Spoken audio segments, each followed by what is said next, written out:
Hello, everyone. We're going to talk today about the productivity traps that will make your law practice and really your life more chaotic.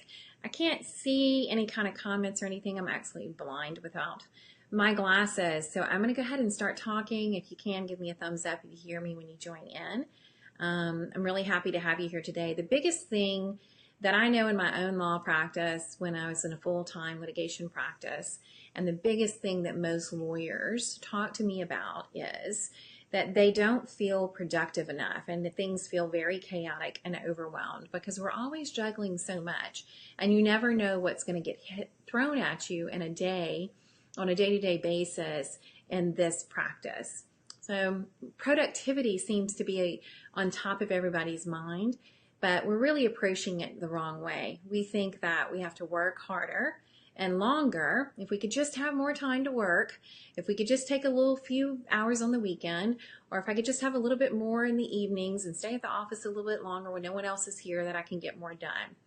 But that is actually hurting us because it is draining your mental and physical energy. There is only so much time in every given week, and the key is not about trying to figure out how to make more time by cutting out from important aspects of your life, like rest and eating and exercise. Those are so important in managing your own energy. So the key truly is managing your mental and your physical energy and knowing how to do that. So I'm going to talk about the biggest traps that we have with productivity, and I'm going to discuss that the real magic behind really truly feeling like you are getting done what needs to be done and what you really want to be done has more to do with what your vision is and knowing what are the most important things.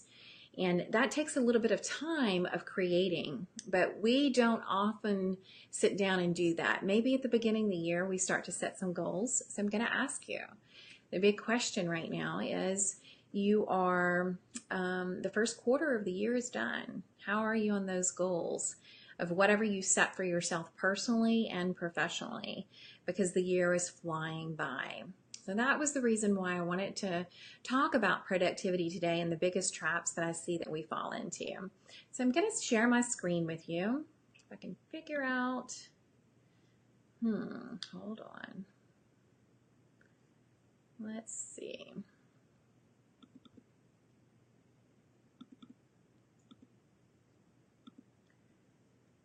Okay, and you should be able to see, I'm going to go right into talking about the first, the biggest trap is divided focus. And on this, this is when we are often doing something and you find yourself saying, don't worry, I'm listening to you.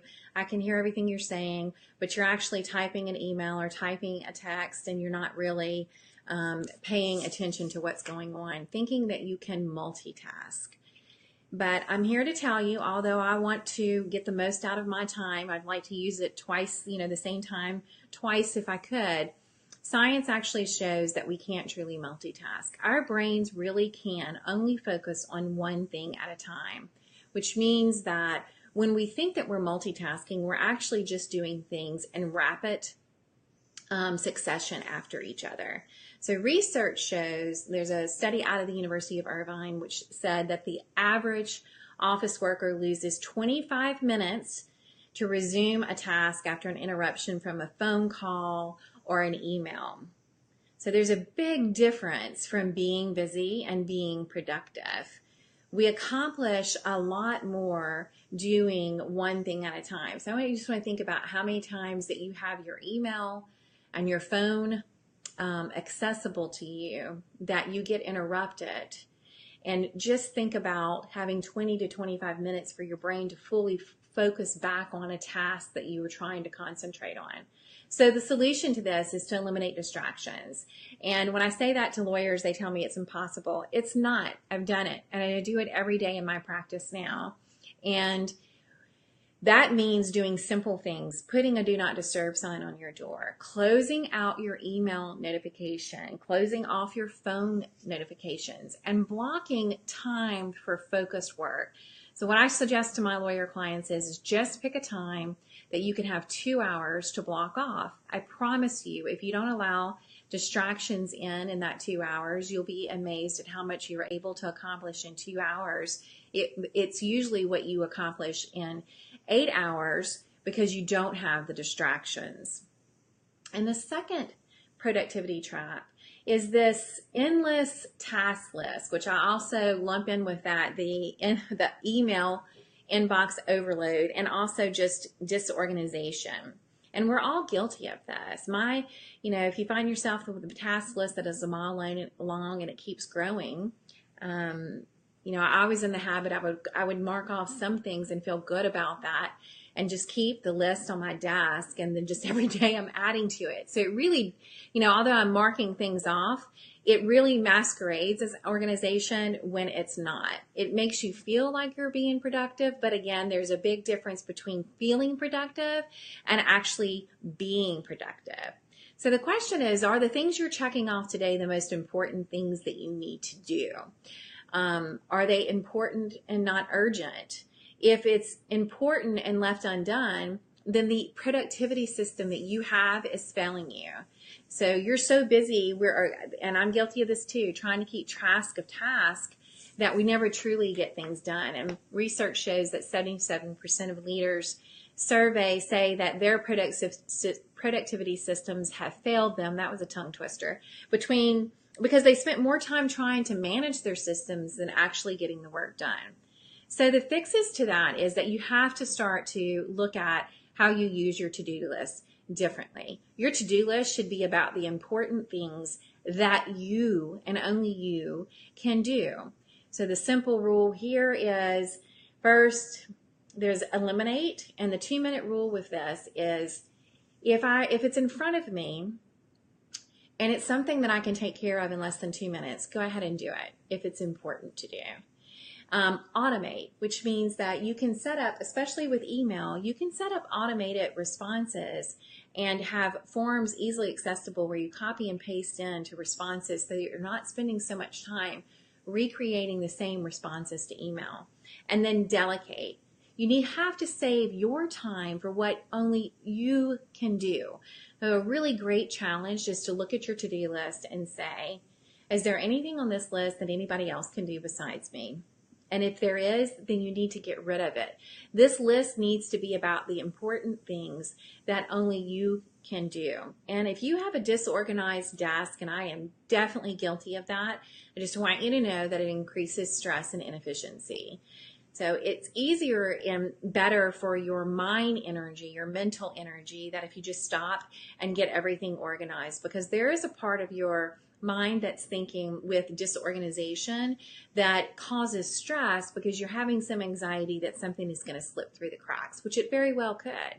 So take the time and invest the time and energy and resources to declutter your space and to declutter your to-do list and to declutter your inbox. And the final really big productivity trap that we get caught in is constant accessibility. And there is a lot of research out there that shows that professionals with smartphones actually end up working 70 hours a week, and that 6.3 hours a day are spent on email. That's almost 75% of your day on email. And usually that's not email that's making you money. So the solution to this is that you have to manage your energy by prioritizing your energy.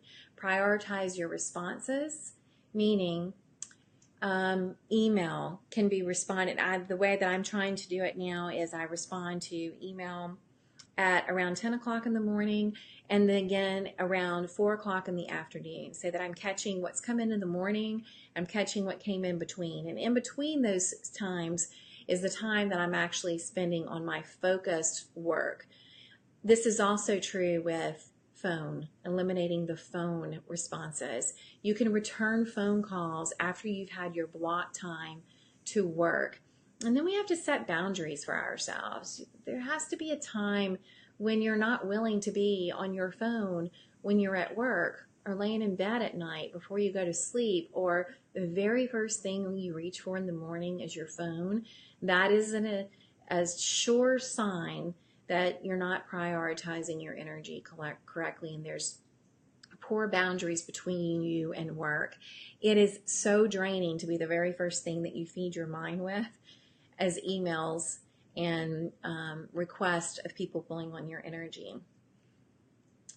And then finally, I just want to talk about, when I said that it's really bigger than just looking at being productive, it really is looking at how do you get the most out of your mental and your physical energy. How can you prime your brain to really be on and to be focused and to be a top performer, as opposed to just feel like you're swimming through and barely keeping your head above water. And that is all what Mind Over Law is about. It's the method that I've created to help lawyers to be more productive and just to be happier in what they're creating in their practice and also in their life. So the Mindset Challenge you've been seeing has been going, the promotion for it has been going on in the Facebook group. I will have a link in the comments below this video and above it after it's over. It is just a powerful community of top performing lawyers from across the nation. We already have so many people signed up. I'm very excited about it. The slots are limited. It is an online resources that you'll have access to, a complete course, but every week we'll be doing live group coaching together with just more powerful tips, and even taking your questions live about how to get the most out of using your mind in the correct way and in a way that you are creating instead of reacting in your practice. And the really amazing thing that we're offering right now for just this Facebook group and the members in our Mind Over Law Mindset Mastery group is that you'll have lifetime access to this course, and that means that any materials that are added to it you'll always have. So there is a coupon that is only going to be good until Sunday that takes $300 off the course, only for our Facebook members, and I'll have that in the comments too. And thank you for joining me today, and I hope that these tips will help you. I'll outline some of those in the comments too so that you have them. Have a great day.